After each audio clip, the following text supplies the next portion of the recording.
inovasi harus dimulai dari manusia. Kita ingin bantu siapa? Apa masalah yang dia miliki? Habis itu kita pikirkan gimana cara kita bisa membantu menyelesaikan masalahnya dia secara genuine dengan cara yang baru. Kalau teknologi bisa kita pakai untuk meleverage, untuk memperkuat, amplify solusi itu sehingga value-nya lebih tinggi, do it. Tapi teknologi itu nggak harus gitu. Nah, jadi ini yang menarik ya. Kayaknya nih, ini prediksi saya aja ya. Ke depan, justru di pembicaraannya bukannya apakah orang MBA atau orang teknik gitu ya. Tapi siapa yang punya daya empati yang paling kuat.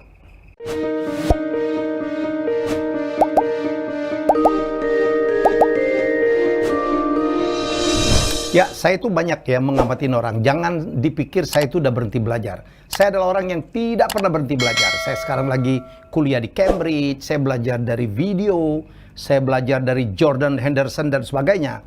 Indonesia, saya jatuh cinta dengan seorang masih muda, lebih muda dari saya lah ya. Dr. Indrawan Nugroho. Silakan kalau merasa tersanjung.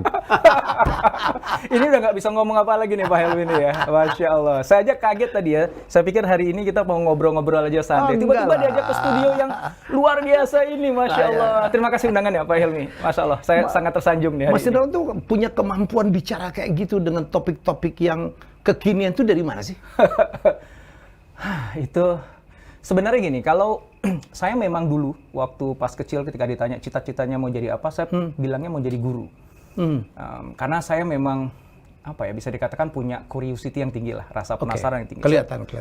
Saya pengen belajar gitu. Terus kemudian akhirnya ya udah kuliah lagi dan sempat jadi dosen. Nggak lama tapi kemudian sempat. Di mana dulu? Binus? Bukan, ada di satu universitas swasta di Jakarta. Cuman saya kemudian akhirnya merasa bersalah karena saya nggak bisa dedicate waktu yang cukup ke kampus gitu. Karena saya juga punya perusahaan yang saya jalanin waktu itu. Akhirnya saya berhenti jadi konsultan. Saya konsultan. Gitu. Dan akhirnya memang saya menekuni bidang konsultan itu karena salah satunya itu basisnya sebenarnya curiosity gitu. Saya mengatakan saya konsultan bukan karena saya tahu banyak sebenarnya, tapi karena saya mau tahu banyak. Dan itu membuat saya jadi ya belajar terus gitu. Dan di saat yang sama Pak Helmi, saya itu juga anak teater dulu. Oh iya? Oh kelihatan, ngomongnya teatral gitu ya. Jadi teman-teman ya, di rumah saya potong ingat, saya anjurkan Anda untuk menonton kanal Dr. Indrawan Nugroho. Apa namanya, inovatif apa? Strategy and Innovation. Strategy and Innovation. You will learn a lot. Saya aja belajar. Luar biasa. Iya, lanjut lagi ke teater itu. Dari SMP saya suka teater, saya pernah ikut kursus teater gitu, baca puisi gitu ya, manggung dan sebagainya. Dan waktu pas lagi saya lulus SMA, cita-cita saya itu bukan jadi konsultan atau kerja di perusahaan. Saya ingin jadi sutradara film. Betul. Jadi waktu saya memutuskan kuliah di Australia Melbourne karena ini, ya? Saya mau kuliah di Melbourne University itu ada Performing kampus. Yes. Oh iya. Victoria Performing Art, betul. Performing Art. Cuman gini, waktu itu sudah hampir mau masuk, ya. Kemudian krisis. Ingat ya waktu krisis 98? 98. Subprime mortgage. Exactly. Yeah. Habis itu bukan subprime mortgage. Bukan, Chris Mon yang awal ya. Yes. Dan itu kan rupiah kita habis-habisan. Habis-habisan. Harus angkat tangan langsung. Karena biayanya sangat tidak masuk akal jadi. Pulang. Nggak pulang, ya udah kadung sampai sana kan? Oke. Udah kadung sampai sana, akhirnya saya melamar di Melbourne University, daftar di sana, saya diterima di sana, ambilnya manajemen. Oke. Tapi kemudian, karena memang hatinya adalah di film, saya lagi kuliah S1 di Melbourne University, saya buat film sendiri, otodidak. Jadi saya belajar dari buku, saya ikut teman saya yang kuliah film gitu ya. Nggak sanggup bayar kuliah filmnya, saya nongkrong aja di kelasnya gitu ya. Jurusan yang diambil apa aslinya? Yang di mana? Yang di Melbourne ini? Commerce, perdagangan. Oke. Waktu itu belum ada e-commerce ya, jadi masih commerce saja perdagangan. Oke. Sampai akhirnya saya buat film sendiri waktu itu di Melbourne. Ya, teman-teman saya yang lagi kuliah film, ya dia kuliah film. Nah, gue belajar nyuri-nyuri dari buku, dari ikut di kelasnya mereka gitu ya. Saya buat sendiri film dan sempat diputar di bioskop di Melbourne. Yang benar.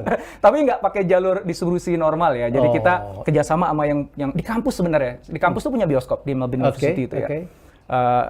Ya udah saya book, kita putar sampai 2 kali pemutaran waktu itu. Dan yang menarik setelah itu adalah teman-teman yang kuliah film pada datang ke saya minta dibantu dibuatkan video. malah pada belajar ke saya. Dia bilang, lu gimana sih yang kuliah kan lu gitu loh. Gua aja tuh curi-curi ilmu dari lo, dari dosen lo. Gue numpang di belakang tuh ngeliatin lo lagi belajar gitu. Oke. Makanya kebawa sampai sekarang. Jadi waktu pas pandemi ini ya salah satu hikmahnya adalah ya saya di rumah ngapain gitu kan. Yaudah deh gue punya kamera gitu ya. Gue ada lighting sederhana. Pantes ngeditnya bagus banget. Ya akhirnya saya semuanya kerjain sendiri gitu ya. Dari scripting sampai editing ya sampai uploading saya sendiri kerjain. Karena saya enjoy sih sebenarnya gitu. Ada sih teman-teman yang pengen bantuin, dah gue bantuin Hendra gitu. Ya. Obviously gue pasti butuh bantuan lo gitu. But I'm enjoying it so much. Jadi itu kadang-kadang gak ikhlas juga mau ngasih ke orang lain ya. Sampai tengah malam gitu kan ngedit gitu. Pagi tadi sebelum kesini masih ngedit. Istri kerjaan apa sih? Istri saya fashion designer. Fashion designer ya. Dia Saya lihat punya IG-nya yang terakhir ya. Iya. IG yang terakhir. Yes. Pakaian-pakaian muslim gitu ya? Yes, busana muslimah. Busana muslimah. Iya. Good business. Yeah. Tinggal di Cibubur. Saya tinggal di Cibubur. Putra-putri berapa? 4. Jadi semua dari rumah sekarang? Semua dari rumah. Ya. Ya kebetulan alhamdulillah saya ada 7 perusahaan. Semuanya ya 7 perusahaan? Iya. Yang sudah benar-benar jadi jalan sekitar 5 ya. Yang 2 masih berproses karena baru apa mulai aja? di masa pandemi. Training, consulting? Ya, mainly bisnis paling utama saya adalah di consulting. Consulting, Ada consulting, ada coaching, ada training, itu 3 perusahaan yang berbeda. Kemudian dengan istri saya, Nina Nugroho International, itu yang perusahaan fashion. Kemudian ada perusahaan e-retail, jadi dia menjualkan produk-produk secara online, tetapi kita nggak seperti e-commerce atau marketplace ya. Jadi kita e-retail, kita direct to customers, cuman pendekatannya pendekatan online. Kemudian ada yang terakhir, saya dengan teman-teman sedang dalam proses ini masih baru banget ya, jadi belum diluncurkan secara resmi. Di mana kita ingin ini kalau ada di sini disruptor network ya. Kita lagi ingin mendisrupsi pendidikan, khususnya pendidikan informal yang nantinya bisa membantu para UMKM di seluruh Indonesia. Mereka punya akses kepada pendidikan dan bimbingan untuk bisa bangun usahanya sejak nol sampai kemudian nanti siap untuk scale dengan biaya yang sangat murah. Gitu. Yang terlibat adalah orang-orang yang memang jawara di bidangnya dan mudah-mudahan nanti Pak Helmi suatu saat siap bersedia untuk. Saya baru menawarkan diri. Kayaknya kita banyak yang bisa dikolaborasikan. Karena pun saya masuk ke sana ya. Saya bikin aplikasi namanya Nexport, membina UKM. Kemudian saya bawa barangnya untuk diekspor ke luar negeri ya, yang ke dalam negeri.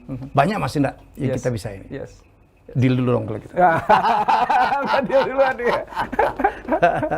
Ya, jadi ini luar biasa. Mas Indra, saya akan bikin quiz. Kalau saya harus milih ya, ini rapid question. Elon Musk atau Jeff Bezos? I would say Elon. Me personally. Pertanyaan berikutnya pasti kenapa ya? Iya dong. Bagi saya Elon itu mewakili sebuah masa depan ya, sebuah gagasan yang berani, yang mendobrak gitu. He is trying to create the future of mankind. Sementara kalau Bezos dalam pandangan saya, he's trying to make money from today. Well, there's nothing wrong with that, nggak ada yang salah dengan itu. Ya, Elon jauh lebih ke depan ya. Exactly, itu sih.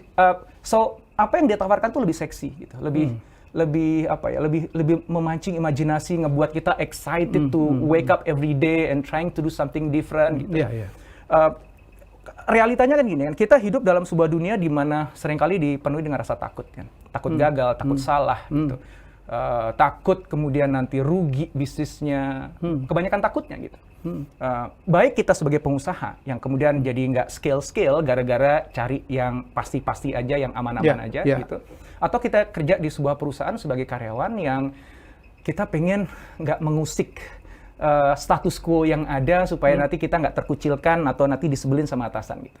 Jadi tanpa sadar kita akhirnya hidup dalam keadaan yang serba mediocre gitu, serba rata-rata. Not because we don't have the capability to go beyond itu, but because of the fear. Karena somehow ada di kepala kita itu kayak, waduh nanti gini loh, nanti orang pikir apa, nanti gini.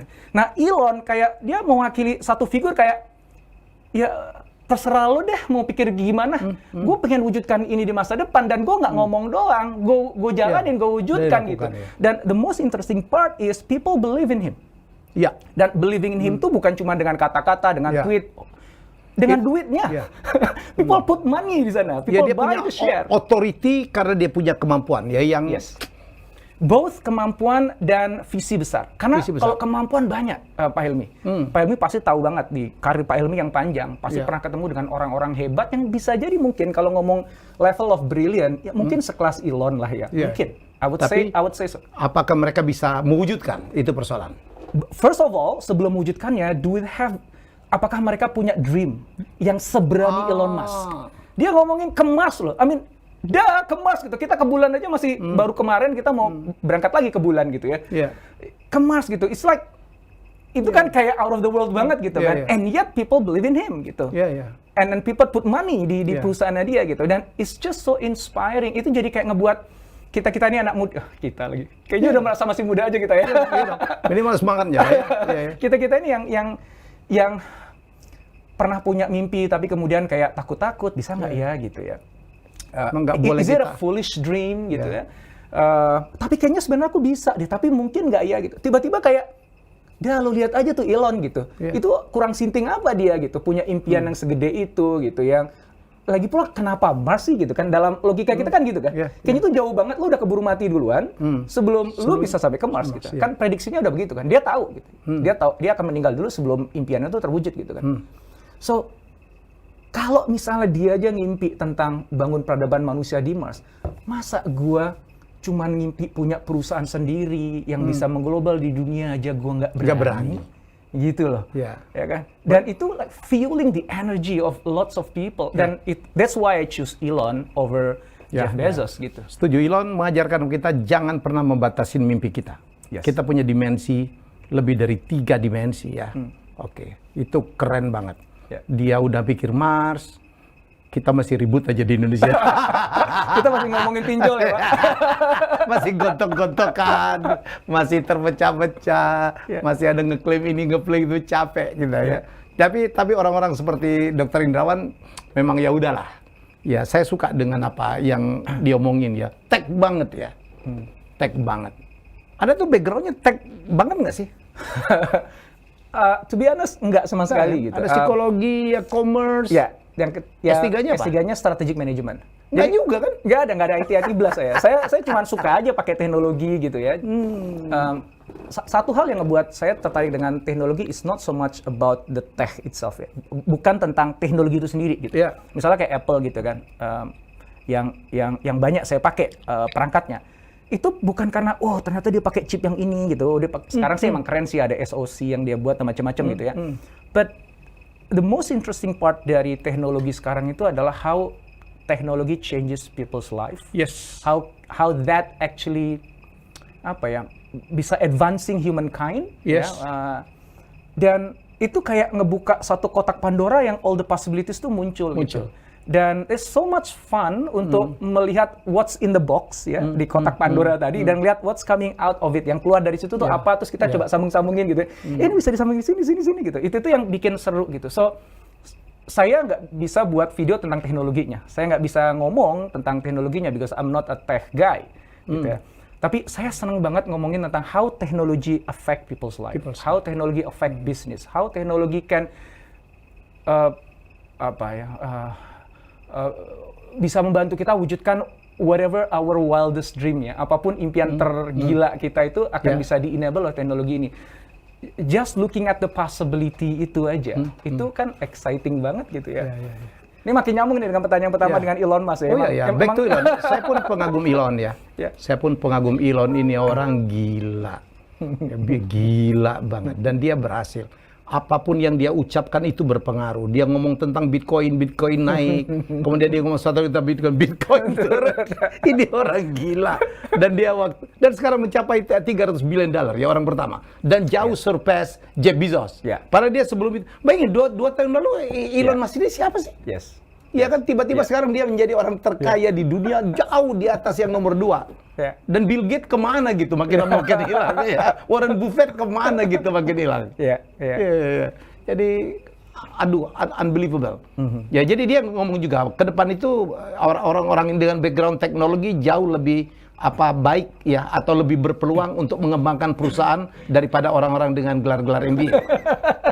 Ya itu saya ada video tentang itu ya, Pak Helmi itu ya. Itu rame sih. Rame banget. Terutama orang MBA dulu kan, kita dulu kepengen jadi MBA kan gila-gilaan ya, bayar mahal. Seolah-olah kalau MBA itu dapat tiket akan menjadi CEO. Yes. Dan so far sampai sekarang masih juga sih beberapa perusahaan yang masih menggunakan itu gitu. Nah, yang menarik adalah itu juga saya bahas di dalam video saya itu adalah sebenarnya it's not so much about the MBA-nya atau the tech-nya, tapi the capability yang melekat pada diri orangnya, termasuk karakteristik yang melekat pada diri orangnya. Dan mindset juga kali ya? Exactly, otomatis pasti mindset itu yang akhirnya akan ngebuat dia benar-benar bisa bawa perusahaannya ke horizon yang kedua, ketiga, atau cuman main di horizon satu aja gitu. Teman-teman yang kuliah MBA gitu, ada yang kontak saya juga gitu kan, Ndra, lu kok gitu banget sih? Itu it's not our statement ya. Itu Elon yang ngomong. Itu Elon yang ngomong, bukan gue ya. Tapi aku memahami dia, dan dia punya argumentasi yang bagus gini, bahwa betul bahwa memang kalau kita bicara MBA, kita belajar banyak, namanya juga administratif ya. Tetapi kan magister bisnis administrasi, kalau bahasa Indonesianya, administrasinya tuh ada. Tapi kita juga belajar nih, Indra, tentang strategi, tentang marketing, tentang teknologi. Kita juga belajar banyak kok gitu ya. Yang mana itu, menurut dia, itu sesuatu yang akan jadi modal dia untuk bantu growing a company. Gitu.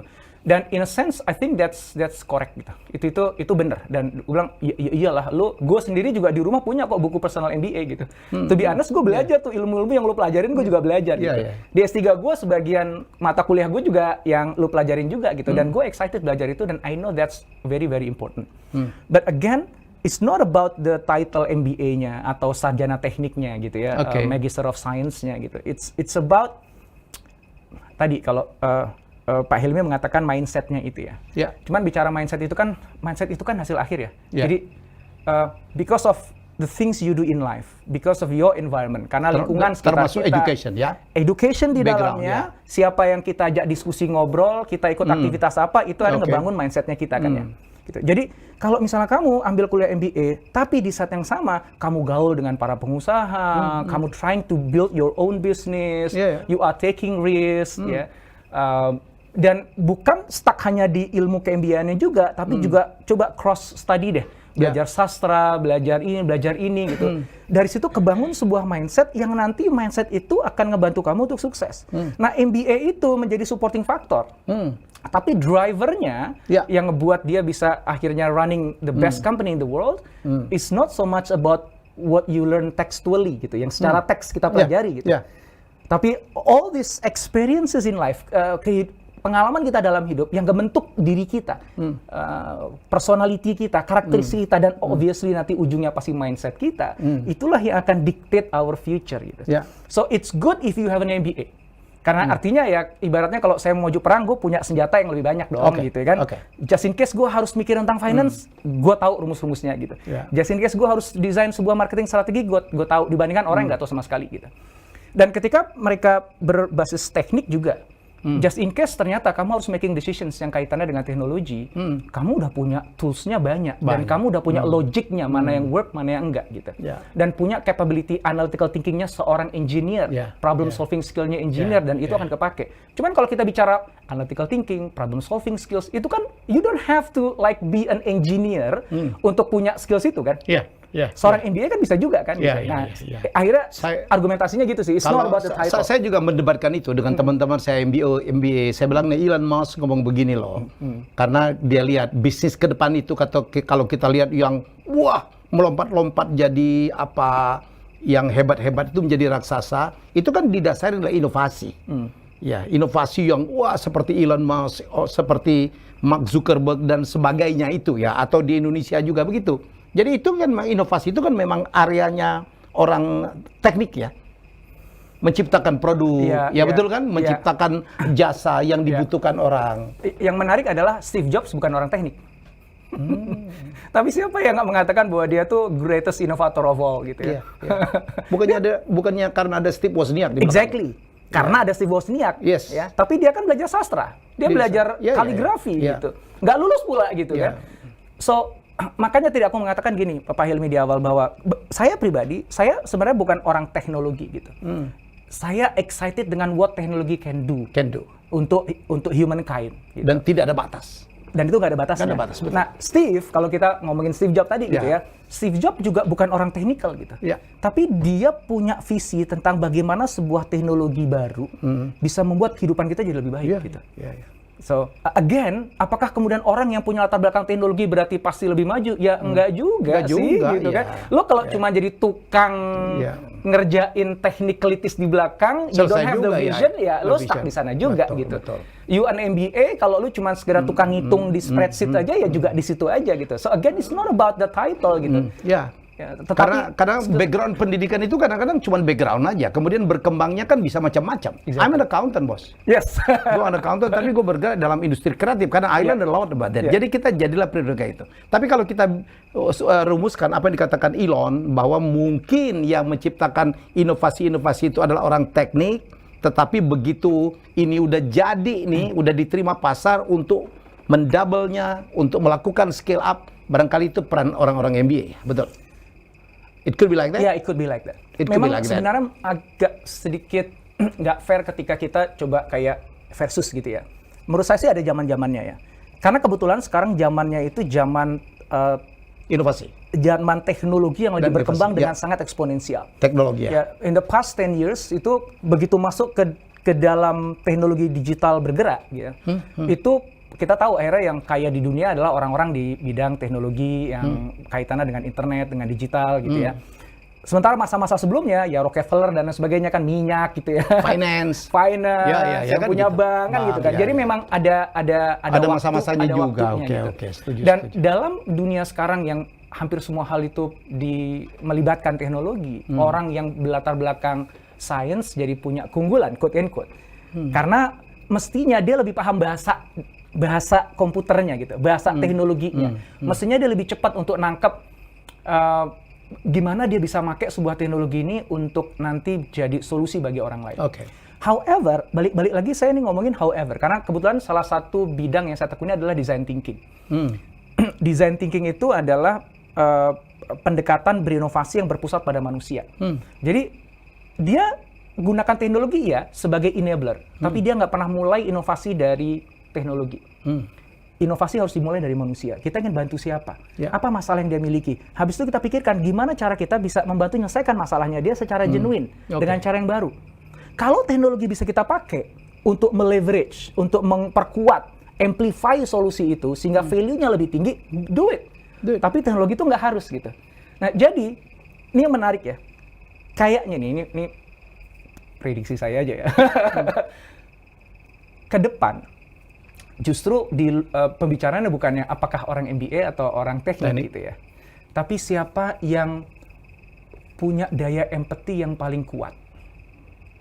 Gitu. Karena empati terhadap apa? Terhadap orang lain. Orang lain. Karena ultimately kan customer itu kan manusia. Orang.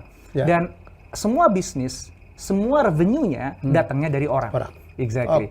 So, bisnis kita nggak tumbuh besar gara-gara teknologi sebenarnya. Bukan karena produk ya. Bukan karena permintaan yang bisa dipenuhi oleh produk kita. Exactly. So, uang kita tuh datangnya dari customer, dari orang. Dari orang. Ya. Hanya karena kita punya the best technology in the world. Terus kita jual ke dia, nggak otomatis dia beli kan. Dia akan nanya, ya emang gue butuh gitu. Ada sih orang yang FOMO ya, ada iPhone terbaru dia ngantri, ada Samsung terbaru dia ngantri gitu, Xiaomi terbaru dia ngantri gitu kan. Tapi kan nggak banyak sebenarnya itu, dan itu nggak sustainable kan ya. So, yang bisa memberikan jaminan bahwa akhirnya bisnis kita bisa tumbuh, berkembang, berkelanjutan di masa yang akan datang adalah siapa yang paling memahami customer ini. Yang dia itu lagi tengah bertransformasi, yang lagi tengah bergerak. Nih nyambung dengan video saya yang terakhir ya, ketika saya ngomongin Squid Game dengan game teori itu kan. So, ini ada orang misalnya ya, dia orang yang super hebat tentang teknologi lah. Semua all the technology in the world dia kuasain gitu. Ini satu orang yang sangat hebat tentang MBA. Semua hitung-hitungan finance dia tahu, semua teori-teori strategi dia tahu. Kemudian ada satu orang lagi nih, dia nggak tahu teknologi terlalu banyak. Ya dia tahu, tapi dia bukan ahlinya. Dia tahu urusan gimana running a business, finance, tapi dia bukan ahlinya. Cuman orang ini punya kecintaan yang sangat besar dan keinginan yang sangat besar untuk bisa nolongin orang. Untuk bisa making a difference kepada orang lain. Dan ambisi terbesarnya adalah menciptakan sesuatu yang bisa memudahkan hidup orang lain. Maka di antara tiga itu, mana yang berpeluang untuk lebih sukses di masa yang akan datang? Saya mempercayai bahwa orang yang ketiga itu. Oke. Ya. Kenapa? Karena ultimately dia nanti bisa menentukan, oh ternyata dalam waktu dekat ini orang-orang tuh akan bergerak ke arah ini dan akan terjadi sebuah kebutuhan baru yang akan muncul karena ada perubahan di ekonomi, sosial, politik dan sebagainya, sehingga nantinya orang itu nanti akan nyari yang begini, orang akan butuh ini, orang akan punya masalah ini. Dia bisa tahu itu karena daya empatinya kuat. Habis itu dia kumpulin teman-temannya yang dari berbagai latar belakang. Yuk kita buat sebuah solusi untuk bantu orang-orang ini. Dan akhirnya dari kumpulan itu mereka punya sebuah solusi yang setelah diuji cobakan, dibuatkan prototipenya, ditestingkan, diterima, dan mereka mau bayar. Habis itu dia tinggal ngomong nih sama orang teknologi di sampingnya, bro, gue butuh bantuan lo nih. Untuk mewujudkan. Exactly, gue butuh aplikasi yang begini-gini nih, gue butuh alat gini-gini, bantuin gue ya. Dah dibuatin, habis itu ngomong orang sebelah kirinya, bro, ini gue serius mau buatin bisnis lo bantuin gue ya, lo gue jadikan direktur operation deh, lo urusin semua operationnya ya, gitu. Nah, guanya cukup jadi direktur utama, visionernya aja. Yang paling penting bagi gua adalah mengarahkan aja. Exactly. Itu yang bakal dilakukan oleh Steve Jobs ya. Exactly. Yes. Di Apple. Ya. Dia punya visi yang luar biasa akan masa depan dan dia punya walaupun dia bukan orang tekno ya kan? Dia bukan orang tekno banget, bukan orang tekno banget, bukan orang MBA juga. Bukan orang MBA juga. Iya. Nggak lulus ya, drop out ya kan? Iya. Oke. Jadi kalau kita mau menjadi seorang inovator atau bisnisnya gede di depan, adalah dibutuhkan kepekaan, berempati terhadap kebutuhan masyarakat. Yes. Itu yang terjadi kepada Tesla kah?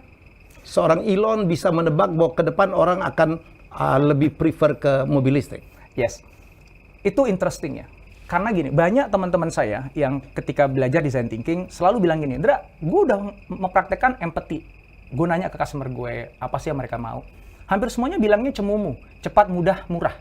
Gitu kan ya. Cemumu. Bukan cemungut, bukan. Okay. Nggak ada tuh kemudian akhirnya punya ide-ide liar kemana-mana gitu. Nah, lu nanyanya salah sih. Ya. Henry Ford pernah ngomong ya, jadi quote yang sangat terkenal. Dia bilang begini, kalau saya nanya ke customer saya apa yang mereka mau, mereka akan menjawab kuda yang lebih cepat. Dia nggak akan menjawab automobil. Iya. Ya, karena nggak nyampe pikirannya customer ke situ. Ngebayang aja nggak ya? Ngebayangin aja nggak gitu. Jadi you are asking the wrong questions. Yes. So yang harus kita lakukan itu bukan nanya kepada mereka butuhnya apa saat ini, bukan. Tapi memahami sebenarnya sekarang ini hidup lo tuh kayak gimana sih? Oh ternyata selama ini ketika dia naik kuda, naik kereta, disusahnya di sini, repotnya di sini. Dan mereka juga punya impian, harapan, bayangan. Oh seandainya kuda kita itu nggak harus makan, seandainya kita bisa geraknya lebih cepat, seandainya gini-gini. Itu semuanya ketangkap sama Henry Ford. Henry Ford mengolah di kepalanya dia, baru kemudian kalau gitu otomobil nih harus gue buat secara serius dengan harga yang murah. Lahirlah T-Model. Nah, Elon Musk, atau mungkin kalau Elon Musk agak terlalu jauh dulu contohnya. Steve Jobs dulu aja deh, yang lebih dekat karena produknya dia kita pakai sekarang. Ya. Kalau Elon Musk masih banyak produknya dia nggak bisa kita jangkau ya. Tesla aja sampai Indonesia harganya mahal banget gitu. Hanya certain people aja yang punya gitu. Steve Jobs itu memang dia terkenal dengan kata-katanya bahwa saya nggak percaya dengan survei marketing kan. Seolah-olah dia tuh nggak mau itu nanya-nanya ke customer maunya apa gitu. Bahkan Steve Jobs terkenal dengan kata-katanya bahwa customer nggak tahu apa yang dia mau.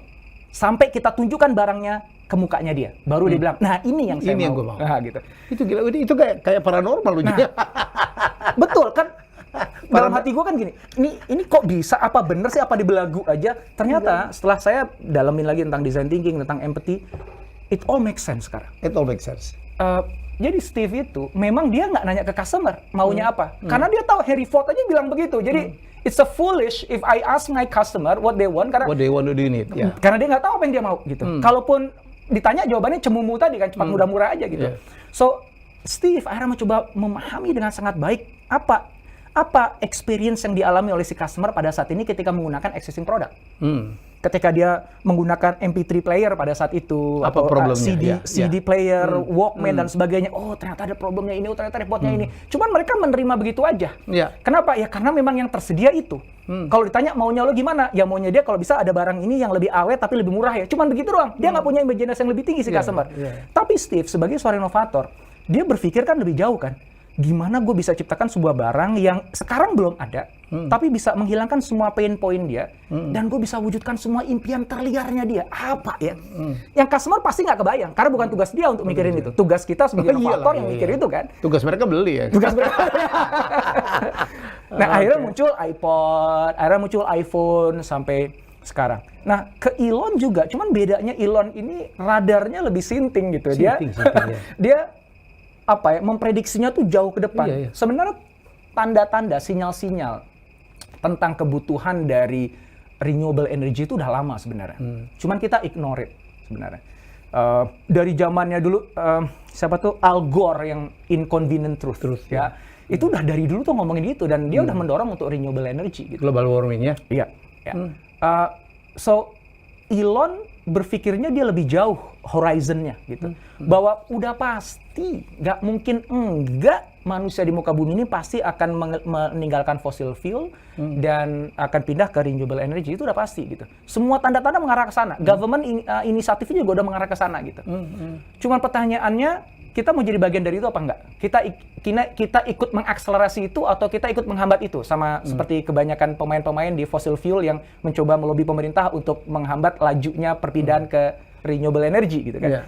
Lo taking side, lo mau di mana? Akhirnya dia memilih, enggak, gue mau berpihak kepada masa depan. Ya. Walaupun sinyal-sinyalnya masih lemah, walaupun demand-nya belum terlalu kuat, tapi dia meyakini betul bahwa ada desire dari deep inside individual yang mampu untuk mau menjadi bagian dari transisi percepatan itu ya. Percepatan menuju clean energy. Setuju. Dan itu ditangkap sama dia dengan ngeluarin Tesla. Dan memang kan Tesla nggak, ketika mulai ya dia harganya mahal hanya untuk niche market tertentu yang memang orang yang memang pengen merasa jadi bagian dari movement clean energy gitu. Sekarang akhirnya udah mulai menjadi mass product ya. Tapi awalnya kan nggak gitu. Jadi sama Steve sama Elon, bedanya adalah horizonnya aja. Steve yang lebih jangka pendek dan menengah, Elon jangka panjang jauh ke depan sekali. Elon itu kontroversial banget ya. Saya menikmatin dia saling ledek-ledekan dengan Jeff Bezos ya. Orang terkaya nomor 1, nomor 2 ledek-ledekan ya. Elon masih nomor 2. Wah, Jeff Bezosnya terganggu banget. Sekarang gara-gara apa? Hertz beli mesin 100.000 taksi ya, Tesla langsung wut ke atas. Itu bagaimana perasaannya seorang Jeff Bezos ya. Kemarin ada satu diskusi menarik, Dr. Indra. Saya kan orang komunikasi ya, saya banyak mengajarkan komunikasi. Ada yang mengatakan orang kalau mau kaya itu harus jago komunikasi. Kita ngelihat seorang Jack Ma, ya Steve Jobs, ya Bill Gates, ya Jeff Bezos, ya kan? Itu tuh kemampuan komunikasi presentasinya gila. Tapi Elon itu ngomongnya terbata-bata loh.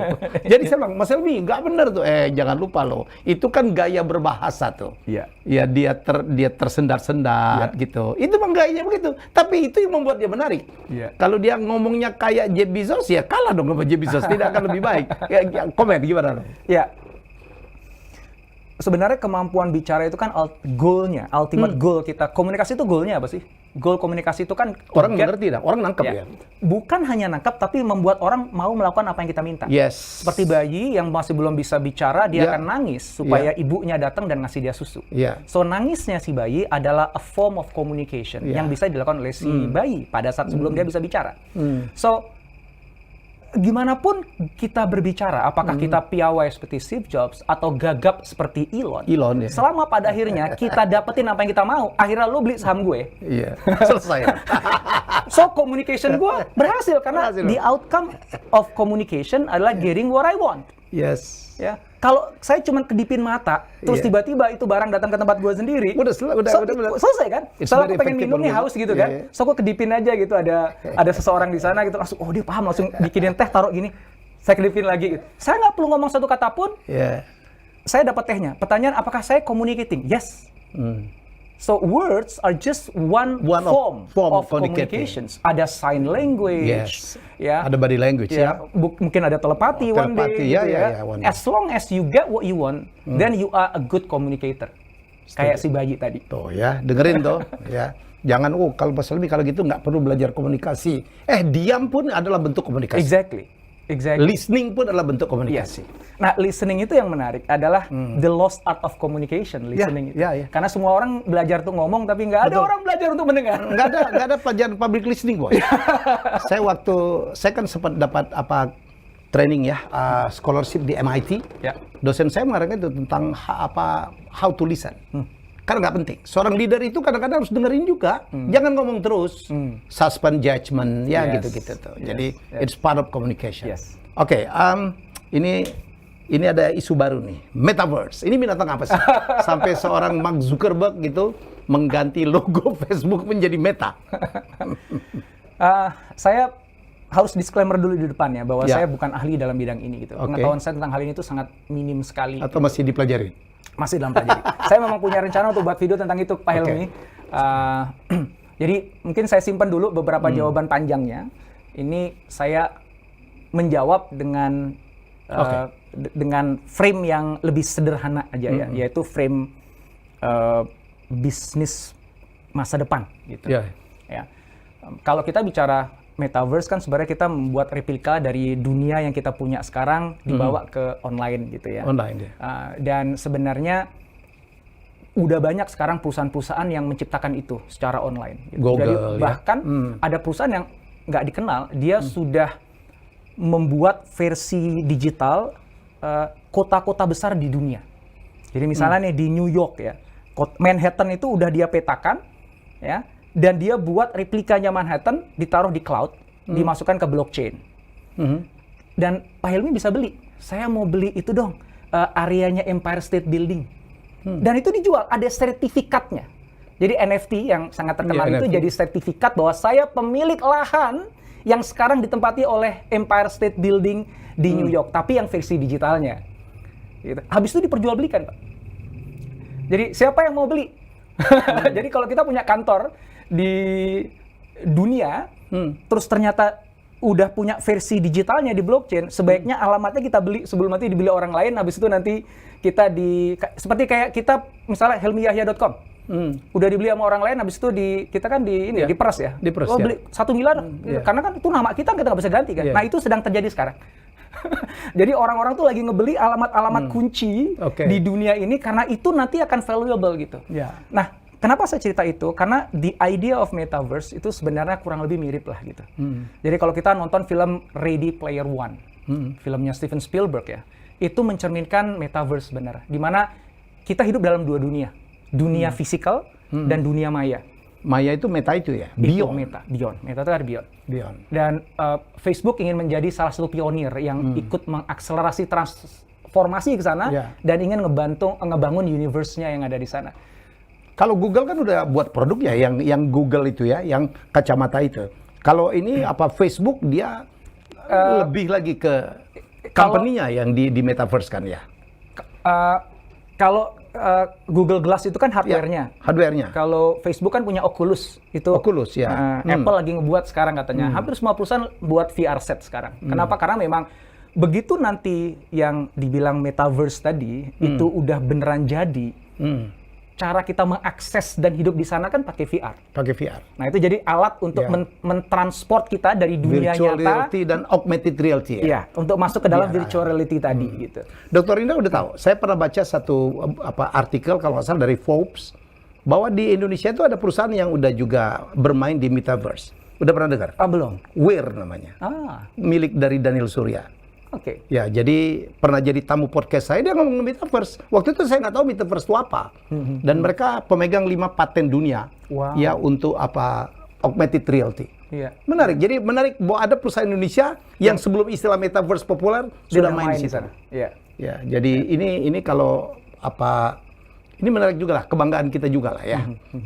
Jadi kenapa harus diganti nama dari Facebook ke metaverse menurut analisa Dr. Indah? Itu sama seperti Google. Google kan akhirnya punya Alphabet ya sebagai holding company. Dinaikin ke atas ya. Tujuannya supaya kalau kita bicara Google dulu, ketika dia akhirnya punya holding company yaitu Alphabet, itu supaya membuat nanti lini bisnisnya itu nggak kecampur-campur gitu. Ya udah, Google Search Engine dia bisnis ad, nanti Google ini ada bisnis sendiri. Kan sekarang kan Google ada yang self self-driving car, itu kan bisnis sendiri gitu. Sendiri. Maka supaya lini bisnisnya tuh semakin jelas, nggak kecampur-campur ke Google Search Engine, dia buatkan holding gitu. Nah, Facebook juga begitu kan? Ya. Jadi tujuannya kalau saya potong kan, Google itu kalau terjadi apa-apa terhadap satu lini bisnis tidak akan mempengaruhi Google secara keseluruhan. Exactly. Karena itu ada di Alphabet ya untuk saham perusahaan. Yes. Nah, Facebook ingin mengatakan bahwa Facebook is not just Facebook. Ya, mereka udah punya Instagram, punya WhatsApp, punya yang lain-lain juga ya kan? Dia mau bilang begini, Facebook is much more than Facebook. Facebook itu lebih dibandingkan Facebook. Maka kalau dia tetap menggunakan nama Facebook, asosiasi orang adalah, oh itu perusahaan sosial media ya. Enggak, dia ingin mengatakan kami perusahaan metaverse gitu. Metaverse. Facebook hanyalah salah satu dari produk kita. Demikian juga WhatsApp dan Instagram. Permainan kita lebih luas loh, we're not just playing social media gitu. Itu tuh message yang ingin disampaikan itu. Tapi kalau secara technicalities ya, yang tadi saya sampaikan tentang Alphabet dengan Google-nya itu ya, gimana dia nanti bisa ngatur ngelola organisasinya, bisnisnya itu akan jadi lebih enak mainnya sih ketika dia punya holding gitu. Komentar dong tentang Squid Game. Gue seneng tuh denger. Saya belum nonton yang YouTube-nya tentang Squid Game. Ya, dalam YouTube-nya saya itu saya mengkaitkan Squid Game dengan game theory. Ya. Kan banyak ya teman-teman, Pak Hilmi sendiri juga punya video tentang Squid Game dan itu yang ngebuat Squid Game menarik ya, karena dari satu film yang sama, serial yang sama, kita bisa memotret itu dari berbagai sudut pandang, mau dari sisi finance, motivasi, kepemimpinan, semuanya bisa. Gitu. Nah, kalau saya memilih dari aspek game theory gitu. Apa itu game theory? Game theory itu adalah sebuah cabang ilmu matematika yang mencoba menjelaskan perilaku pelaku ekonomi. Dan ternyata ilmu matematika pada waktu itu ya, itu nggak terlalu pas untuk bisa digunakan model matematikanya nggak terlalu bisa digunakan untuk menjelaskan perilaku para pelaku ekonomi. Kenapa? Karena model matematika itu didesain untuk benda mati, untuk ilmu fisika. Ya. Nah, benda mati itu nggak punya kepentingan. Manusia punya kepentingan. Jadi kalau ada 7 miliar umat manusia di muka bumi, ada lebih dari 7 miliar kepentingan. Satu orang bisa lebih punya satu kepentingan. Dan kepentingan satu dengan yang lain seringkali tabrakan sehingga akhirnya keputusan satu orang akan tergantung dari keputusan orang lain. Nasib satu orang akan tergantung dari nasib orang-orang yang ada di sekitar kita. Makanya mereka menyusun sebuah ilmu matematika baru yang namanya game theory. Nah, itu yang seru. Dan ketika saya nonton Squid Game itu, langsung tuh kebayang di kepala saya, ini keren ya kalau misalnya kita bahas dari game teori, karena banyak banget adegan-adegan di mana mereka harus membuat keputusan dengan mencoba mengantisipasi lawannya kayak gimana. Gitu. Kalau dia begini berarti harus gue begini nih. Kalau gue begini nanti dia akan kayak gimana ya gitu. Kan bisnis begitu, ya. Bisnis itu ada respons ya. Exactly. Jadi aku akhirnya sukses atau tidak, sebenarnya itu tidak sepenuhnya 100% ada dalam kontrol saya. Karena banyak faktor lain yang akan mempengaruhi di kanan kiri saya. Ya. So even the best strategi yang saya buat di awal, ketika dia udah masuk ke dunia nyata, diimplementasikan, itu berpeluang besar untuk harus di-adjust. Karena banyak uncertainty, banyak hal informasi baru yang masuk, yang membuat certain strategi nggak lagi apply. Nah, game theory itu ngebantu kita memahami, memetakan faktor-faktor apa aja sih sebenarnya yang ikut berperan dalam sebuah permainan. Kalau konteks saya adalah permainan bisnis yang itu menentukan outcome. Dan menariknya, seringkali sebenarnya dalam sebuah permainan any games, termasuk permainan bisnis, ada yang namanya Nash equilibrium. Satu titik ideal di mana kalau kita semua pemain memilih itu, everybody can win. Sebenarnya ada tuh, selalu ada. Jadi kita mau bisnis apapun juga, mau di level rumahan atau bisnis dunia, ada satu titik di mana kalau semua pemain bisnis itu kita menyepakati satu titik itu, maka everybody can win. Tetapi itu bukan merupakan pencapaian paling ideal untuk para pemainnya. Ya, karena pengennya gue yang paling kaya dong, yang lain miskin, gitu kan? Nah, karena ada unsur manusia tadi yang punya kepentingan itu, ada serakahnya, nggak bisa diandalkan, akhirnya yang ideal yang harusnya itu ada, jarang sekali bisa terpenuhi. Nah, gitu. Jadi game teori itu menariknya ada di situ ya. Jadi kita, kita perlu masuk ke pertempuran persaingan apa enggak. Kalau mau masuk ya kita harus bisa ngebaca nih kanan kiri kita, harus anticipate gitu, memprediksi pemain lawan akan kayak gimana sehingga saya harus kayak gimana tindakannya sehingga berpeluang untuk menghasilkan output yang paling menguntungkan bagi saya, kurang lebih gitu. Ini kalau diikutin 3 jam nih. Pertanyaan terakhir deh, kenapa menurut Dr. Indra apa Warren Buffett makin tidak kaya atau makin banyak dilewatin orang? Dia kan paling nomor 1 juga kan? Menurut saya Warren Buffett ini, saya belum pernah ketemu langsung sama dia, jadi saya belum tahu apa isi hatinya ya. Tapi saya menduga dari tulisan yang pernah saya baca tentang dia, tentang jawaban-jawaban dia, tentang pertanyaan-pertanyaan yang diajukan kepada dia. Being rich is not his goal. Dan dia tidak mengukur keberhasilan hidupnya dari kekayaannya gitu. Dan dia tidak nikmatin juga ya. Dan ya dia tinggal di rumah yang sama sejak dulu dia masih awal karir. Oil Nam itu Warren Buffett ya. Oil Nam yang di Squid Game. Orang kaya tapi tidak nikmatin. So, betul. Mungkin bagi Warren Buffett ya kita semua meributkan, wah dia nggak lagi nomor 1 sekarang lemas. Bagi Warren Buffett mungkin ya saya berhusnuzon, berprasangka baik bahwa well I'm not playing that game. Aku nggak memainkan permainan itu, silakan aja gitu. I just live the best I can. Try to do my best. Dan jalanin apa yang gue suka. Gue suka makan McDonald, ya gue makan McDonald aja gitu bareng teman gue Bill Gates gitu. Dan that's happy enough for me gitu. Dia beli burger yang murah lagi. Mobilnya nggak ganti. Gitu. So, bagi saya itu mengingatkan ya bahwa it is best to play your own game. Karena sometimes kalau kita main permainan orang lain ya, urutan orang paling kaya itu kan kita tuh dipaksa ikut main sebenarnya sama media. Karena media yang ngurutin itu, researcher yang ngurutin itu. Dan ketika kita Jeff Bezos turun di bawah Elon Musk, terus kayak sakit hati, terus ada jelek-jelekin Elon berbangga turun lagi. Lu mau-maunya aja sih dimainkan sama media, lu mau-maunya aja sih dimainkan sama researcher gitu kan. Ya, don't play that game gitu. Just play the game that you love playing because this is your life. You don't kenapa lo hidup lo didikte dan kenapa kok kebahagiaan lo tuh ditentukan sama list sama orang lain gitu. If you love your life now, ya, that should be enough. Enjoy it. Just enjoy gitu. Ya nikmati burgernya yang paling murah itu dengan rumahnya yang sama gitu ya. Dan bagi saya itu yang paling inspiring dari Warren Buffett. It's not about how he make money, tapi how he choose to live his life. Bagi saya itu truly inspiring bagi saya. Ada juga yang mengatakan bahwa dia tidak menjadi inovator yang produktif, tapi dia lebih bermain dari game investment, ya. Is it? Ya, memang dia investor sejati dan dia termasuk investor jangka panjang kan ya. Kalau investor sekarang tuh kebanyakan dia nyari quick win. Capital gain secara cepat, buy sell. Kalau dia kan nggak, dia lihat potensi fundamental perusahaan. Kalau emang peluangnya bagus ke masa yang datang, dia akan beli share-nya gitu. Jadi ketika harga saham naik turun tuh dia relatively nggak reaktif gitu, karena dia playing the long game gitu. Dan menurut saya sih itu juga salah satu karena well, if I lose money gitu. Toh beli hamburger berapa sih duitnya gitu. Kalau Warren Buffett habis kehilangan sekian billion US dollar gitu kan. Ya gue cuma butuh beli hamburger doang gitu. Ya nggak apa-apa lah hilang segitu gitu. So, itu kan nikmat ya. Ya. Daripada hidup kita tuh akhirnya stres gara-gara gue kehilangan 1 billion US dollar gitu kan. Emang lu mau makan apa? Gitu. So, itu salah satu yang saya sampaikan juga di video saya yang Squid Game itu. Jadi bahwa you don't have to play the game that other people created for you. You can choose play your own game. Yang itu memang kita most comfortable with dan kita happy di situ. Ultimately kan itu kan gitu.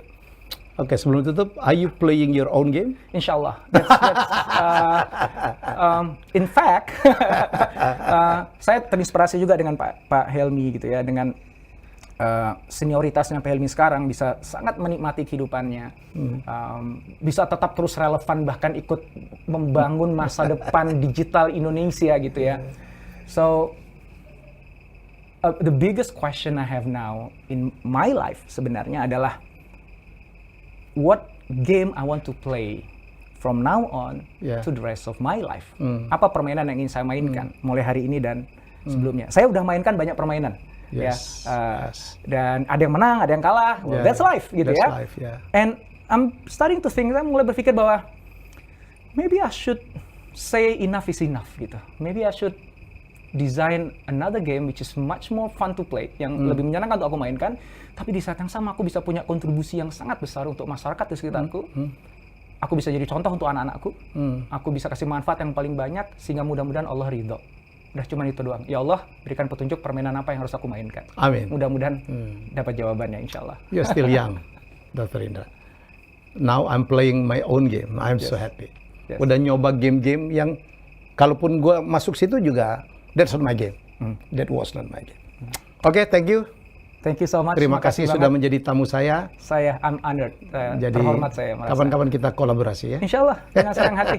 Sukses terus, Pelmi sehat-sehat terus ya. Oke, baik itulah, chat saya ya, obrolan saya dengan seorang yang sangat saya kagumi. I mean it, ya, Dr. Indra Nugroho dengan pemikiran-pemikiran yang sangat luar biasa. Jadi silakan ya yang belum subscribe channel beliau, tonton channel beliau ya. Keren banget, saya aja nonton. Kita jumpa lagi dengan tamu hebat saya selanjutnya. Bye-bye.